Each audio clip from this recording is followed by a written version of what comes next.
महाकारुणिको नाथो हिताय सब्बपाणिनं पूरयित्वा पारमी सब्बापत्तो संबोधिमोत्तमं एतेन सच्चवज्जेन होतु ते जयमङ्गलं जयन्तो बोधियामूले सत्यानन्दिवड्डनो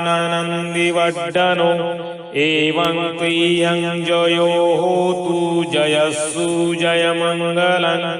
सकत्वा बुद्धरतनं गोसदं उत्तमं वरं हितं देवमनुस्सानं बुद्धतेजेन सोत्थिना न सन्तु पद्मवा सब्बे दुःखा उपशमन्तु ते सकत्वा धम्मरतनं ओषधं उत्तमं वरं परिलाहु